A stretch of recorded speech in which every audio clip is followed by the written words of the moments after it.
Et je pense que c'est peut-être que ces derniers temps, mes goûts ont commencé à changer. Non, je pense que mes goûts changent.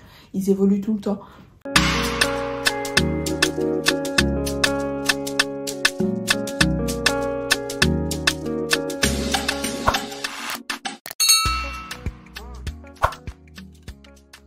Bonjour à toutes et à tous, bienvenue ou re-bienvenue sur ma chaîne, je suis Iman et aujourd'hui on se retrouve pour une vidéo qui est un peu différente. J'ai jamais fait ce style de vidéo, mais c'est un style de vidéo que j'ai vu plusieurs fois et ça m'a permis aussi de regarder ma collection. En gros, j'ai vu chez les américaines, ça s'appelle Shop My Collection ou Shop My Stash. C'est en gros regarder sa collection et identifier des parfums qu'on ne porte pas ou qu'on ne porte pas suffisamment. C'est en gros redécouvrir sa collection de parfums en identifiant des parfums qu'on ne porte pas suffisamment. Donc pour cette vidéo, ce que j'ai fait, j'ai regardé dans ma collection et j'ai identifié 10 parfums, honnêtement, que je n'ai pas porté en 2025 encore. Je sais, ça a l'air terrible comme ça, mais c'est vrai. Et c'est aussi pour ça que je trouve que cette vidéo, c'est un exercice en fait, et donc je vais vous partager le résultat de cet exercice. Ce qu'il faut savoir donc, c'est que j'ai pas mis tout ce qui va être format voyage ou 10 ml parce que c'est tellement petit qu'en général c'est pas des parfums vers lesquels je vais fréquemment, disons ça. C'est pas non plus des achats récents parce que sinon ça aurait pas de sens. Donc il n'y a pas d'achat récent et il n'y a pas non plus de parfums que j'ai mis en declutter. Sachant que sur mon dernier declutter, je pense qu'il me reste 2-3 parfums. Ceux-là sont pas inclus parce que clairement, je les porte plus vraiment. C'est pour ça que je les ai mis en declutter. Donc, il y en a 10, dont ma senteur du jour. Donc, avant de commencer, oui, vous pouvez commenter aussi. Mais avant de commencer, mettez-moi en commentaire votre senteur du jour. Et je vous partagerai ma senteur du jour parce que elle est dans cette vidéo. C'est parti. Alors, dans les 10 parfums, on a 2 parfums niche, un parfum designer, 2 parfums de petit prix et 5 parfums moyen-orientaux. Il y en a quelques-uns qui sont des dupes, mais on aura l'occasion d'en reparler. Donc, on va commencer par ce qui est ma senteur du jour d'ailleurs, c'est Rosendo Bateo No. 5. Et donc ça, c'est un parfum qui a été hyper hypé, notamment en 2022-2023. C'est un parfum vanille, très ambré et très musclé. Il y en a qui retrouvent un peu une odeur de plastique brûlé. Je vois ce qu'ils veulent dire, mais heureusement sur ma peau, ça ne sent pas comme ça. En fait, pourquoi je gravite pas forcément vers ce parfum? Je trouve que c'est un parfum qui est un peu difficile à situer. Parce que ici, il fait très très chaud. Donc j'ai du mal à le porter quand il fait très chaud. Et vu que je sors pas beaucoup, et même quand je sors, c'est pas forcément celui auquel je pense en premier. Je trouve qu'il est assez particulier, même si c'est vrai qu'à chaque fois que je le porte, je l'aime vraiment beaucoup. Il est très similaire à Baby Cat de Yves Saint Laurent et j'ai ressenti Baby Cat de Yves Saint Laurent il y a 2-3 mois et je vais vous avouer que je préfère Baby Cat à celui-ci parce que je trouve que la vanille est un peu plus riche. Mais c'est un très beau parfum, donc finalement en fait c'est ma senteur du jour et vous pouvez voir, j'ai depuis fin 2022, vous pouvez voir que je ne l'ai pas vraiment beaucoup mis parce que, encore une fois, c'est un parfum qui est très fort, vous n'avez pas besoin d'en mettre une tonne. Donc, Rosendo Bateo No. 5, c'est le premier parfum sur lequel il faut vraiment que je me repenche parce que c'est une vraie beauté, mais c'est sûr que c'est pas le parfum le plus facile à porter.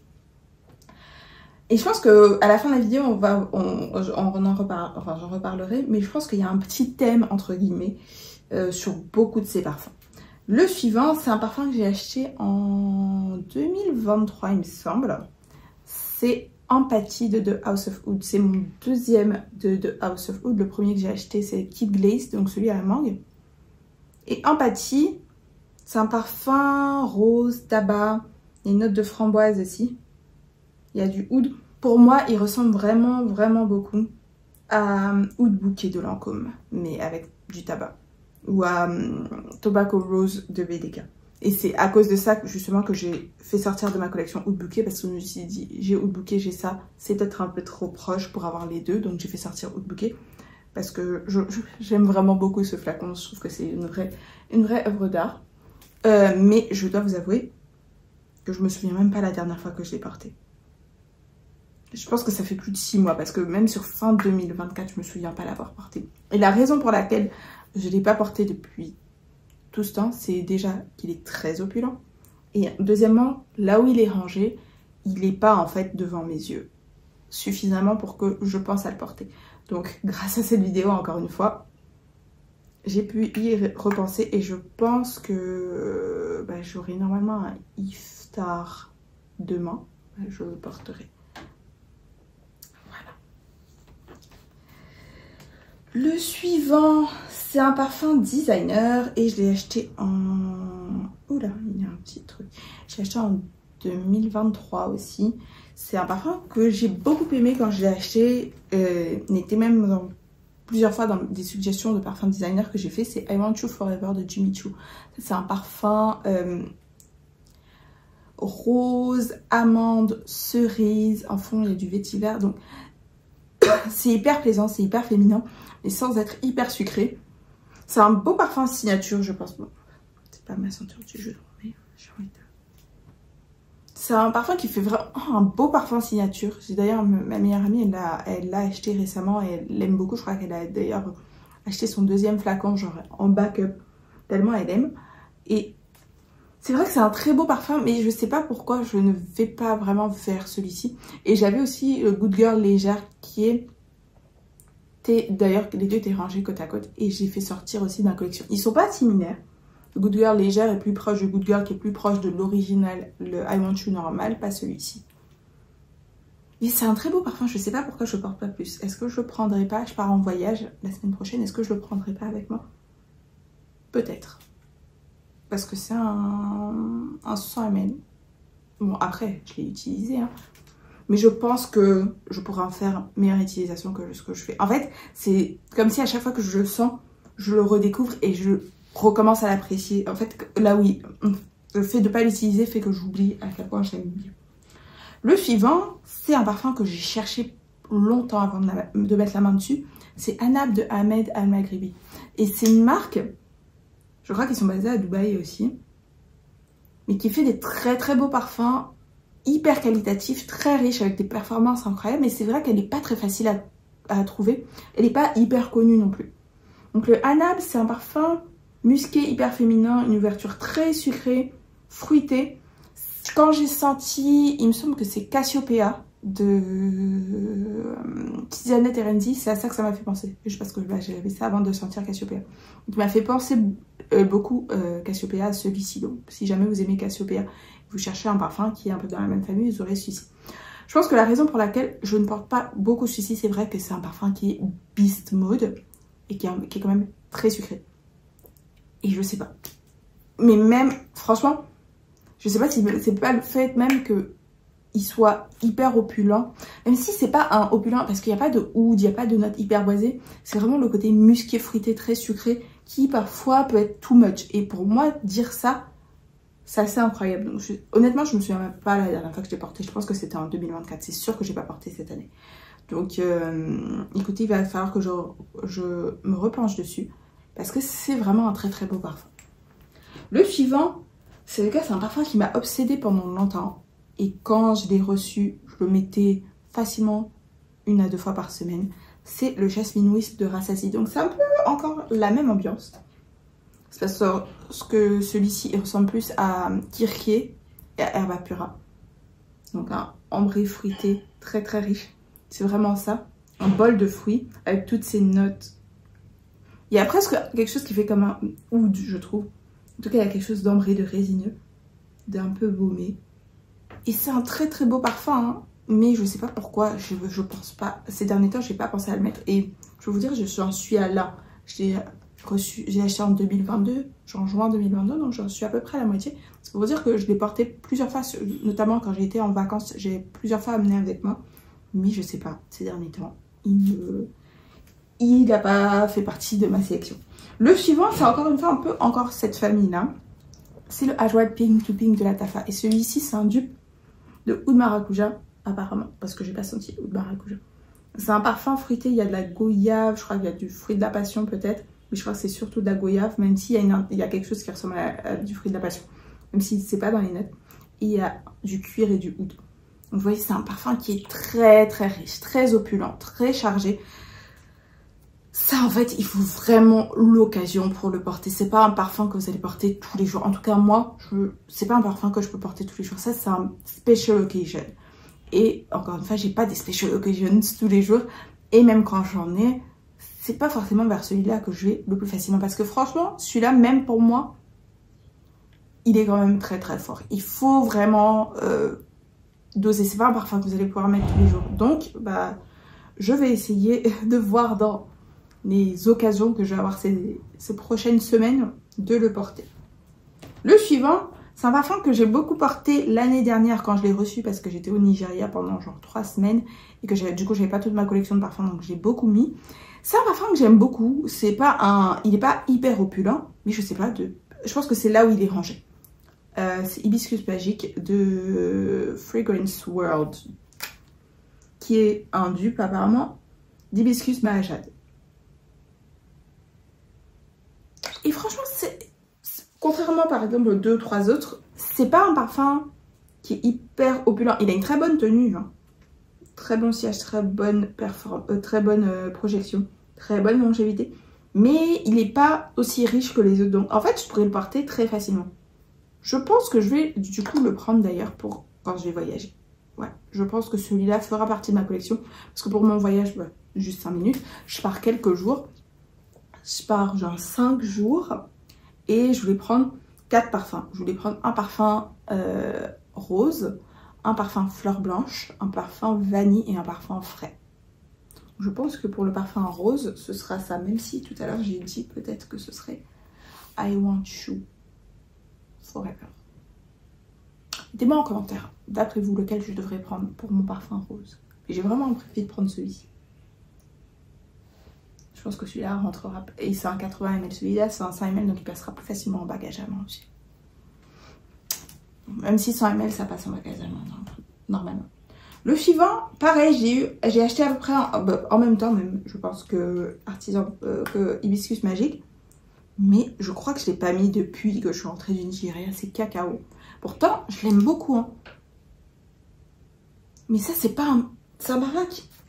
De ce que je sais, c'est pas un dupe. Là, il fait réglisse, cacao, notes boisées. Et d'ailleurs, bah, là, quand je dis réglisse, il me fait penser un petit peu au parfum suivant. C'est un super parfum. Je le trouve quand même un peu difficile à décrire. Il est très riche, très sucré aussi. Avec un fond assez boisé, épicé. Mais honnêtement, vous pouvez voir, il n'est pas si utilisé que ça. Mais franchement, comme j'avais pas autant de choix quand j'ai été au Nigeria 3 semaines, je le mettais. Mais là, c'est vrai que depuis que je suis rentrée, je pense que c'est pareil. C'est parce que là où il est rangé derrière celui-là dans ma petite étagère. Donc c'est aussi pour ça que depuis 3 mois, je dis il faut que je range mes étagères, que je refasse. J'ai toujours pas fait. Là, je pars en voyage, donc je pense pas que je le ferai avant le mois d'avril. Le suivant, bah, j'ai parlé de réglisse, hyper sucré, tout ça. Pink Sugar. Et Pink Sugar, je vous dis en même temps, c'est pas un parfum. Ça fait tellement longtemps que je l'ai pas mis. Regardez, l'atomiseur, il est un peu sale. Enfin, il est un peu sale, il est un peu oxydé. Je sais pas si vous voyez. Et c'est un parfum, déjà, je vous dis, je ne sortirai jamais Pink Sugar de ma collection. D'ailleurs, je crois que j'ai un flacon qui est là. J'ai un flacon en plus. Je ne sortirai jamais Pink Sugar de ma collection. C'est un des premiers parfums que j'ai porté. Je me souviens que j'ai commencé à le porter en genre 2004-2005 quand j'étais au collège. Donc j'ai tellement de souvenirs avec. Et j'ai recommencé à le porter... Ça déjà, je pense que je l'ai acheté genre en 2019 ou 2020. Et j'ai recommencé vraiment à le porter, je crois que c'était en 2017, un truc comme ça. Ça, franchement, c'est pas le parfum le sophistiqué. C'est pas un... Il a une bonne longévité sur moi. Je sais qu'il y a des gens qui n'ont pas une bonne longévité, mais moi, avec Pink Sugar, j'ai toujours eu une super longévité. C'est vraiment une Madeleine de Proust. C'est un retour en enfance. C'est ce côté aussi que j'apprécie dans le parfum, qui est de pouvoir nous ramener à une période dans le temps ou nous rappeler des personnes, des endroits. Donc c'est pour ça que j'ai dans ma collection. Et du coup, je pense que la raison pour laquelle je ne l'ai pas porté, c'est que ces dernières années, à chaque fois que je le portais en layering avec le parfum suivant, qui est aussi un très beau parfum. Mais encore une fois, je ne sais même pas si Pink Sugar, j'ai dû le porter l'année dernière. Mais celui-là, je pense que je ne l'ai pas porté l'année dernière. C'est Nuit de Zara. Et Nuit de Zara, c'est un parfum, je crois que c'est pas un dupe. C'est un parfum qui est assez sympathique. C'est un parfum hyper féminin. Fleuri, merde. Je crois que j'ai mis sur là où j'avais déjà mis un autre parfum. Il est frais, il est fleuri. Il n'est pas hyper sucré. Il est vraiment très très beau. Et du coup, c'est vrai que ces dernières années, à chaque fois que je l'ai porté en layering avec Pink Sugar. Donc je pense que j'ai porté Pink Sugar toute seule. Et ça, je suis sûre à 80% que je ne l'ai pas porté en 2024, ce qui est assez grave. Mais je vais vous dire, je pense pas le mettre en declutter parce que déjà, je sais même pas si Zara le fait encore, hein, pour être honnête. Et juste parce qu'il a un petit côté sentimental et que je trouve assez unique. Donc non, il sera pas je ne mettrai pas en declutter, je garderai. Juste pour... Ouais, c'est franchement un beau parfum, il y a un côté légèrement fruité. Il fait un peu limite peau de pêche. Mais en fait, en vrai, si je le porte pas plus, j'ai peur qu'il s'abîme. Parce que ça fait quand même longtemps que j'ai ce flacon. J'ai depuis 2020, donc ouais, quand même. Donc voilà, hein, on a fait le tour. Et je pense que si on regarde, si je regarde plutôt, je crois que là, la majorité des parfums, ce qu'ils ont en commun, c'est qu'ils sont très opulents. Vous allez avoir des parfums ambrés, des ouds, des parfums musqués, des parfums très sucrés aussi. Et je pense que c'est peut-être que ces derniers temps, mes goûts ont commencé à changer. Non, je pense que mes goûts changent. Ils évoluent tout le temps. Mais je pense que ces derniers temps, je vais beaucoup moins vers ces profils de parfums. Et bizarrement, je me retrouve plus vers des parfums frais. Je suis hyper étonnée. Hein. En même temps, je ne vous dis pas que tous les parfums frais me plaisent. Hein. Mais je pense que je suis en train d'évoluer vraiment dans mes goûts, dans ce qui compose ma collection. C'est pas plus mal, hein, franchement. Ça me permet aussi d'avoir une variété. Mais c'est vrai que c'est des parfums, surtout là, franchement, je suis étonnée parce qu'il y en a bien 3-4. C'était, il y a 1 ou 2 ans, vous m'auriez demandé, ils auraient été dans mes Holy Grail sans broncher, franchement. C'est la fin de la vidéo, alors dites-moi ce que vous en avez pensé. Mettez-moi en commentaire si vous aussi, là, avec cette vidéo, c'est aussi le but, c'est de vous faire l'exercice. Regardez dans vos collections s'il y a des parfums comme ça que peut-être vous n'avez pas porté depuis longtemps, que pourtant vous aimez beaucoup. Peut-être qu'ils sont cachés, peut-être que c'est plus des profils vers lesquels vous gravitez facilement. Mettez-moi ça en commentaire, mettez-en, allez, entre 3 et 5, comme ça on va comparer. Et dites-moi si vous aussi vous avez, vous trouvez que ces derniers temps vos goûts évoluent vraiment différemment. Je sais pas, moi il y a 3-4 ans, les parfums frais, je pense que j'en avais quasiment pas dans ma collection. Je pense qu'un des premiers parfums frais que j'ai eu, ça devait être Pure Musk de Lattafa ou peut-être Rimal Sultan de Ardal Zafaran. Même si celui-là, il est un peu sucré, un peu fruité. Mais c'est vrai que là, même quand je regarde ma wishlist, quand je regarde les parfums que j'ai récemment achetés, d'ailleurs, semaine prochaine, je vais vous faire mon premier haul de l'année. J'ai décidé maintenant, les hauls, je vais pas les faire tous les mois. Je vais faire une fois par trimestre. Comme ça, on fait une belle vidéo, on discute un peu plus longtemps. Ouais, hein, je pense que mes goûts évoluent, mais je vais quand même, encore une fois, faire l'effort de mettre ces parfums. Et vous savez quoi, je me dis que si d'ici 1 ou 2 mois, je refais l'exercice et qu'il y a encore les mêmes parfums dans la liste, peut-être qu'il sera temps que je fasse un declutter. De toute façon, je fais régulièrement plutôt des declutters. Je pense que de mon dernier declutter, il y a juste 2-3 parfums qui ne sont pas partis. Ouais, 2-3 qui ne sont pas partis, donc ce sera pour le prochain. Et peut-être que d'ici là, il y en a de ceux-ci qui les rejoindront. Merci beaucoup d'avoir regardé cette vidéo et on se retrouve dans quelques jours. Bye!